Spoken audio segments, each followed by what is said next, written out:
더마카와 함께 시선 집중의 문을 열겠습니다. 어서 오세요. 네, 안녕하세요. 더마카입니다. 오늘도 삐딱선 정신에 입각해서 주요 뉴스 챙겨드릴 텐데요.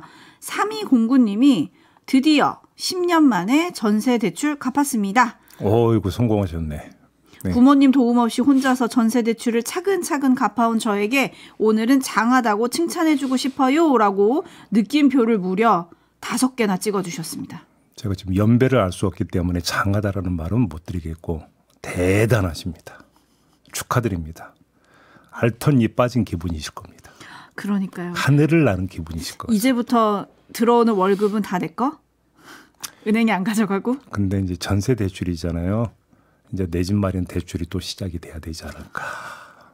아, 또 왜 슬픈 얘기하고 그러세요? 이게 대한민국 현실이니까. 그러니까요. 네. 여튼 3209님 고생하셨습니다. 10년 동안 정말 고생하셨고요. 네. 앞으로는 통장에 쭉쭉 쌓이기만 하셨으면 좋겠다라는 말씀 드리고요. 네. 4197님 오늘도 화이팅입니다. 유익한 말씀 들으러 오늘도 입장했어요. 조금이나마 도움이 된다면 다행입니다. 너무 입에 발린 얘기죠. 네. 네, 오늘은 머털도사를 만나러 오셨다 싶고요. 6542님, 김종배님 여기는 전라남도 광양 옥곡 5일장 장날입니다. 오늘은 매실 상추 오이 할머니들이 가꾸고 기른 채소들이 수북히 쌓아놓고 손님을 기다리고 있습니다. 오, 제 버킷리스트 중에 하나가 뭔지 아세요? 전국 5일장 돌기? 어떻게 알았어요? 그러면 비슷한 상인분들 많이 만나실걸요? 네, 뭐 그렇기는 해요. 그럼에도 맞아요. 불구하고 또 이제 거기에 맛이 있기 때문에 이건 그냥 지금 여기 즉석에서 지어내서 드리는 말씀이 아니라 진짜로 제 그러니까 버킷 중에 하나가 그거예요. 그거는 주말마다 실천하실 수 있는 거잖아요. 매 주말 돌다 보면 전국 장 다 돌 수 있을 것 같은데 1년 동안. 주말은 피로를 일단 회복을 해야 되고 실업자 되면 아, 실업자 되면. 실업자 되면 정말 한번 해보고 싶은 것 중에 하나가 바로 그겁니다. 은퇴 후에 네. 한번 해보고 싶으시다 해서 책도 내시고 유튜브도 하시고 뭐 하시면 좋을 것 같네요. 그 전국 5일장 맛집 이런 거 한번 해볼까요? 네, 라라라님이 모란시장부터 일단 다녀오시라고 가까우니까 네. 해주셨네요. 여튼 그 버킷리스트 이루시기를 기대하겠습니다. 네. 너무 빨리 이루시면 안 되고요. 좀 천천히 이루시면 될 것 같아요. 제이비타임즈 오늘 주목할 첫 번째 뉴스 어떤 건가요? 윤석열 대통령이 어제 국정브리핑에 나섰습니다. 그 한 대목 들어보시죠. 포항 영일만 앞바다에서 막대한 양의 석유와 가스가 매장돼 있을 가능성이 높다는 물리탐사 결과가 나왔습니다.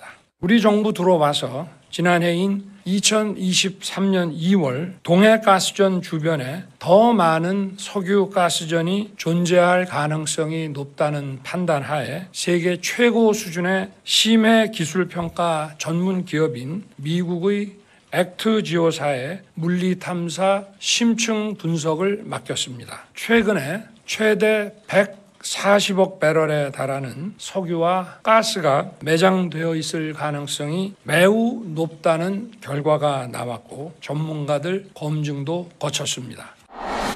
네, 어제 이런 국정브리핑이 있었는데요. 대통령실은 어제의 국정브리핑을 시작으로 국정 현안을 직접 브리핑할 계획이다. 이렇게 밝히기도 했는데요. 네, 주목할 점은요? 자, 두 축이겠죠. 하나는 엄청난 양의 석유와 가스가 정말 매장되어 있고 경제성이 있는지. 근데 이건 에너지 공약 분야라 제가 뭐라고 하기에는 너무나 역부족이라 그건 2부 전문가 인터뷰에서 한번 소화를 해보도록 하고요.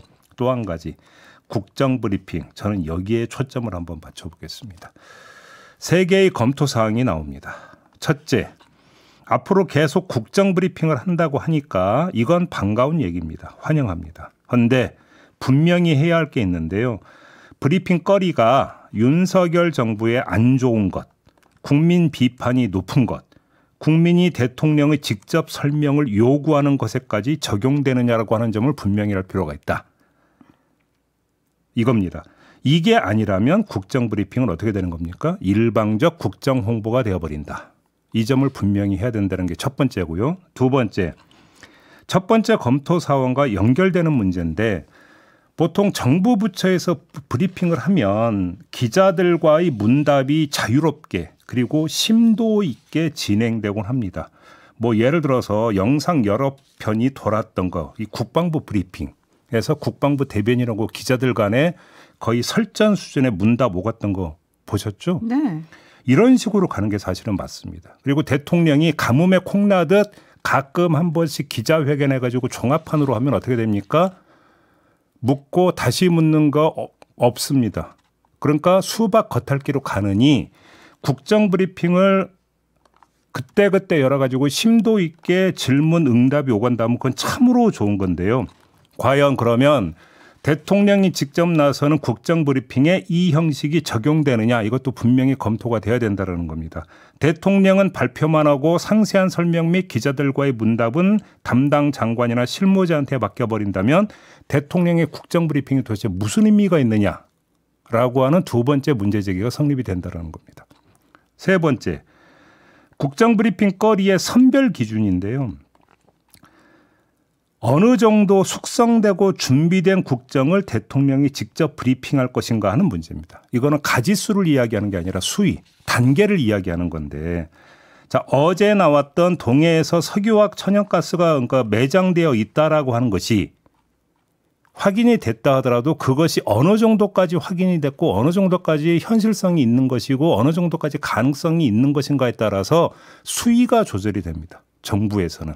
이걸 담당 국장이 발표할지 장관이 발표할지 아니면 더 높은 사람이 발표할지. 왜 그러냐면 원래 국정, 정책이라고 하는 것은 시뮬레이션에 기반을 두고 있는 겁니다. 모든 게 예측에 기초해서 정책 방향을 잡고 거기서 방법을 동원하는 건데 따라서 거기에는 실패 가능성은 항상 내재되어 있는 겁니다. 정책이라고 하는 것은. 바로 이 점 때문에 실무선에서 이야기하다가 행여라도 이게 오류 내지 아닌 것으로 밝혀졌을 경우에는 또 국정은 수습이라고 하는 측면도 분명히 되게 중요한 과정이거든요. 그렇기 때문에 남겨놓을 건 남겨놓아야 된다는 겁니다. 바로 그 점에서 어느 레벨에서 이 국정을 브리핑할 것인가는 되게 중요한 문제인데 자, 그러면 어제의 경우처럼 이렇게 대통령이 직접 나서서 브리핑을 한다라고 하는 것은 무슨 이야기입니까? 거의 확실하다라고 하는 정부 안에서의 판단이 있었어야 된다는 겁니다. 거의 확실하다. 그런데 과연 그러냐? 어제 나왔던 브리핑 보면은 성공 가능성 20%를 이야기를 했습니다.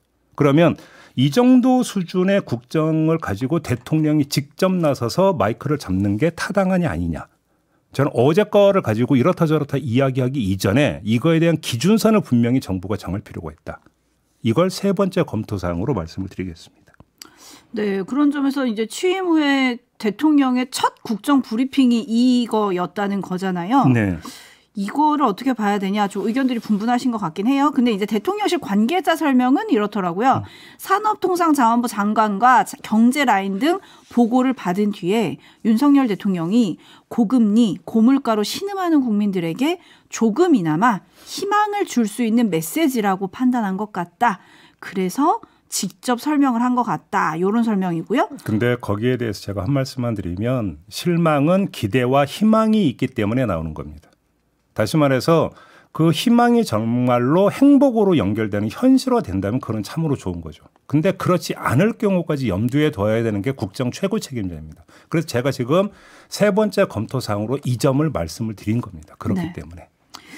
촌철님들의 의견 전해드리겠습니다. 쿠로이님이 잘 된다고 해도 난린가요? 라고 해주셨고 뭐 석유가 나면 좋겠다 이런 분들도 있으신데요. 반면에 울트라 왕 당근님 석유 있다고 쳐요. 근데 재생에너지를 써야 할 시대인데 어느 나라가 사갈까요? 라고 물어주셨고 BKK님도 비슷한 의견. 사우디도 포스트 석유 준비하고 있는데 괜찮은 건가요? 기후위기 대응은요? 라고 물어주셨고 링님은 시추에서 나온 것도 아닌데 가능성만 보고 대통령이 발표하는 게 맞는지 생각해 봅시다.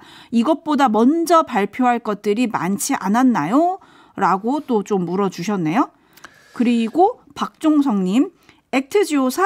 다른 유수 기업들은 왜 포항 유전에 관심이 없었을까요? 저는 이 점이 궁금합니다. 이런 의견 보내주셨습니다. 그럼 2부에서 소화를 하고요. 영화 제7 광구 혹시 기억하십니까? 오늘 아침 조간도 그 얘기를 많이 실었던데요. 그다음에 그 박정희 대통령이 뭐 발표했던 거 이거 어제 뉴스 너무 네, 많이 많이 나왔죠. 때문에. 76년 새해 기자회견이었나? 우리나라에 석유가 있습니다라고 발표했는데 알고 보니 아니었다. 난리 났었거든요. 그때 난리 말 그대로. JB는 그 시대를 사셨죠. 난리가 났었는데 그래서 제가 조금 전에 희망을 드리고자 한다 했을 때 그때 그 희망이라고 하는 것은 하늘을 찌르고 우주로 나아갈 정도였었거든요. 아 그래요. 근데 어떻게 됐냐라는 거예요.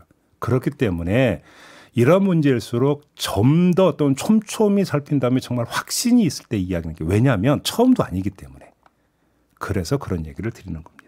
또 다른 대통령실 관계자는 이렇게 얘기했더라고요. 중대한 사안이기 때문에 대통령이 직접 발표한 거고 막대한 예산이 들어가는 부분도 있기 때문에 직접 설명하고 국민적 동의를 구한 거다. 그럼 국회에는 사전 설명했나요? 그러면 예산 심의는 국회에서도 하는데 그렇지 않습니까? 네, 넘어가겠습니다. JB타임즈 다음 주목할 뉴스는요. 윤상현 국민의힘 의원이 예고한 대로 어제 김정숙 특검법을 발의했습니다. 주목할 점은 발의 이유인데요. 윤상현 의원은 어제 SBS 김태현의 정치쇼에서 김건희 특검법에 대한 역공 성격이 있느냐라는 질문을 받고 이렇게 대답을 했습니다. 들어보시죠. 맞불 성격도 있습니다. 솔직하게. 아 그래요? 한번 두 특검을 가지고 한번 보자는 겁니다. 도대체 어느 게 정말로 예. 더 문제가 있는 건지 한번 살펴보자는 겁니다. 네, 이걸 보면서 든 생각이 있는데요. 윤상현 의원이 굳이 총대를 메고 나선 이유가 뭘까라는 것이었습니다. 무슨 얘기입니까? 아니 단순히 국민의힘 의원이기 때문에 총대를 맸다? 이렇게 보기가 힘들어서 지금 드리는 말씀입니다. 왜냐? 당 사무총장을 맡고 있는 성일종 의원이 어제 CBS 김현정의 뉴스쇼에 나가서 이렇게 비판을 했거든요. 들어보시죠. 모든 것을 특검으로 하자 그러면 대한민국 검찰이 왜 있어야 하고 경찰이 왜 있어야 하고 사법기관이 왜 있어야 하겠습니까? 자, 다른 사람도 아니고 사무총장이 이런 얘기를 했습니다. 이렇게 보면 당과 사인 교환해서 지금 한 그 발의 아니라는 얘기가 돼버립니다. 그러네요. 그러면 윤상현 의원의 특검법 발의는 개인 단독 플레이다 이렇게 봐야 되는 건데 그래서 묻는 겁니다. 국민의힘이 민주당에 맞서서 맞불을 놓기 위해서 자기가 총대를 맸다 이렇게 보기도 힘들다. 그럼 이건 뭐냐?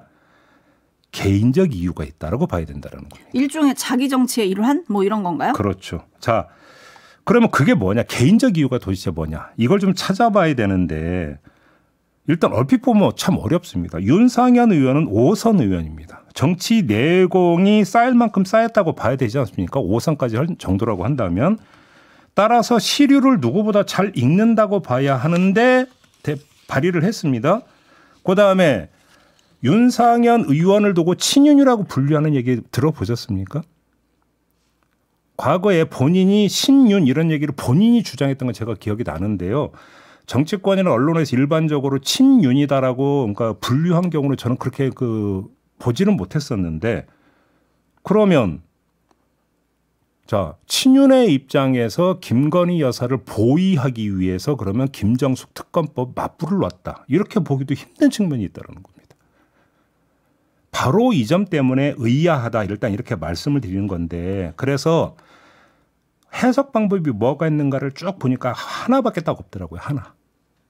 윤상현 의원 본인이 스스로 말한 것처럼 김정숙 특검법이 김건희 특검법에 대한 맞불용이라면 그 특검법의 발의는 결국 김건희 여사를 위한 것이다라는 얘기고 다시 말해서 용산을 향해서 나 여기 있소라고 외치는 용도다라는 겁니다. 그러면 용산을 향해서 왜 나 여기 있소라고 외쳐야 되느냐라는 겁니다. 무엇 때문에? 전당대회 때문이다. 이렇게 볼 수밖에 없는 거 아니겠습니까? 지금 뭐 토토로님, 저 담쟁이 넝쿨님, 진전님 많은 분들이 당대표 노리시는 거네요 라고 보내주고 계시거든요. 그러니까 여기에는 두 가지가 있겠죠. 이렇게 해서 용산의 지원을 받는다면 그것처럼 좋은 게 없다는 점 하나. 또 한 가지는 보수층에서 최상병 특검법을 대하는 태도와 김건희 특검법을 대하는 태도는 일정하게 다르다라고 판단했을 수가 있다는 것이죠. 그래서 김건희 특검법에 대한 맞불용으로 김정숙 특검법을 해서 정치적으로 공방이 벌어지고 윤상현 의원이 본인이 그만큼 많이 노출이 되면 될수록 그것이 보수층한테 어필하는 측면도 있다. 이렇게 계산했다라고 분석할 수가 있는 것이겠죠. 근데 이런 계산법에는 두 가지 전제 조건이 있게 되겠죠. 첫째 뭐게 되겠습니까? 한동훈 전 비대위원장이 출마하지 않아야 그나마 성공 가능성이 있는 전략이다라고 하는 점 하나. 두 번째, 용산의 지원이 당에 실제로 먹혀야 된다는 점이 두 번째. 뭐 두 번째 같은 경우는 자, 얼마 전에 워크숍 가가지고 했을 때 윤석열 대통령을 맞이하는 의원들의 반응을 볼 때는 뭐 일정하게 어느 정도까지는 가능성이 있다고 봐야 되겠는데 한동훈 요인이 어떻게 되느냐, 이건 좀 봐야 되는 문제가 되겠지요. 뭐 일단 이런 전제 조건을 따지기 전에 자기 존재감을 보여주기 위한 차원이다라고 해석할 수도 있을 것 같은데 그런 과연 효과는 있을 거냐? 요거는 또 촌철님들의 판단에 맡겨보도록 하겠습니다. 그리고 또 시류가 어떻게 흐르느냐를 보면은 또 가늠할 수 있겠죠? 그러겠죠. JB타임즈 다음 주목할 뉴스 오디오로 먼저 만나보시죠. 이원석 검찰총장은 퇴근길에 기자들과 만나 김건희 여사 소환 필요성에 대한 질문을 받고 이렇게 답했습니다. 비단 이 사건만이 아니라 모든 사건에 있어서 제가 검사들에게 당부하는 것은 우리 법 앞에 예외도 특혜도 성역도 없다. 이 총장은 재편된 수사팀을 믿는다고 말했습니다. 이제 수사팀이 재편돼서 준비가 되었으니 수사팀에서 수사 상황과 그리고 조사의 필요성을 충분히 검토해서 바른 결론을 내리리라고 저는 믿고 있고 그렇게 지도하겠습니다. 네, 어제 이 자리에서 전해드린 바가 있습니다. 이원석 총장이 지난달 30일 김건희 여사 명품백 수수 사건을 수사하는 부장검사에게 직접 대면 보고를 받았다라는 소식을 전해드린 바가 있었는데요. 그리고 나서 어제 퇴근길에 이렇게 말한 것입니다. 그래서 김건희 여사를 소환한다는 거냐 해석이 지금 나오고 있는데요. 성역이 없다고 했으니까 모두가 바로 그 점에 주목하고 있는 건데요. 뭐 그럴만합니다. 성역이 없다고 했으니까 어차피 뭐 소환할 수 있다 이런 얘기로 연결이 될 수밖에 없는 거 아니겠습니까? 하지만 이런 발언이 나오게 된 배경이 뭐냐? 어쩌면 이게 더 중요한 거 아니냐? 저는 이렇게 보는데요. 관련해서 자 지도하겠습니다라고 하는 어떤 그 대목이 나오지 않습니까? 이원석 검찰총장의 발언에. 그런데 이 말은 분명히 미래형입니다. 지도하겠습니다가 되니까. 그죠? 그런데 과거형으로 들린다 자꾸. 이런 생각도 든다는 겁니다. 왜 과거형으로 들리느냐? 그렇게 지도했다라는 뜻으로 자꾸 들리는 게 그게 어제 전해드렸던 부장검사의 대면 보고 때문에 자꾸 미래형 이야기를 과거형으로 자꾸 저는 듣게 된다라는 말씀을 좀 드리는 건데요. 만약에 이게 정말로 과거형의 성격을 띠고 있다면 어떻게 된다는 얘기가 되겠습니까? 검찰 내부에서 일정하게 정리가 됐다라는 이야기로도 연결이 될 수 있다는 것입니다. 그래서 이원석 검찰총장이 기자들 앞에서 공개적으로 저런 이야기를 하게 된 것이다라고도 해석할 수 있게 된다는 것입니다. 제가 너무 오버센스한 건지는 모르겠습니다만 이런 해석법도 가능하다는 점만 말씀을 드리겠습니다. 지도했다고 다 그 지도에 따르는 건 아닐 수도 있으니까요. 근데 문제는 조금 전에 그 검찰 중간 간부 인사가 있었죠. 그다음에 부장검사의 대면 보고도 중간 간부 인사 다음이죠. 그다음에 이원석 총장이 어제 퇴근길에서 직접 뭐라고 이야기를 했습니까? 수사팀이 재편됐다라는 이야기까지 했습니다. 이것들을 모두 종합을 해볼 때 어떻게 되겠습니까? 지금 수사팀이 자신의 지도하에 있다라고 하는 확신을 가지고 있다라고도 볼 수 있는 것이죠. 뭐 조선일보가 오늘 보도한 바에 따르면 이 총장이 최근에 가까운 지인들에게 명품백 수수 의혹 수사와 관련해서 반드시 소환이 이루어져야 된다고 생각한다. 또 이렇게 말했다는 보도도 있어서요. 김건희 여사를. 네, 어떻게 수사가 진행될지 좀 지켜보도록 하겠습니다. 시선 집중 계속하겠습니다. JB타임즈 다음 주목할 뉴스는요. 북한이 오물풍선 보냈었죠. 이게 정치 하나로 그러니까 부상을 하면서 공방이 벌어지고 있는데요. 야권이 북한의 오물풍선은 대북전단 살포를 방치한 결과다 이렇게 비판하니까 대통령실 고위 관계자가 뭐라고 이야기를 했냐면 민간인이 대북전단을 살포하는 것을 금지하는 것이 위헌 판결이 나서 제지할 근거가 없다. 이렇게 반박을 했다라는 것입니다. 자, 그러면 정말로 제지할 근거가 없는 걸까? 보면은 대북전단 살포 금지법은 위헌 판결 나왔습니다. 뭐 그 취지는 이해를 하겠는데 이걸 형벌까지 가는 것은 과도하다라고 하는 게 헌재의 판단이었습니다. 그러면 예방적 차원에서 이걸 차단하는 것은 불가능할까요? 예를 들어서 이재명 현 대표가 경기지사 시절에 어떤 조치를 취한 적이 있었냐면 이 접경 지역을 재난 및 안전관리 기본법에 근거한 위험구역으로 지정을 해서 대북전단 살포자 출입을 원천 금지한 적이 있다고 어제 민주당 경기도당이 밝히면서 김동연 지사가 이런 역할을 할 수 있는 거 아니냐 이런 점을 또 촉구한 바도 있었거든요. 이것도 하나의 참고사항이 된다. 시간이 없어서 여기까지만 전해드려야 될 것 같습니다. 예방적 차원을 논의할 수 있는 거 아니냐? 네, 그렇습니다. 자, JB타임즈 이렇게 마무리하죠. 더마카 수고하셨습니다. 고맙습니다.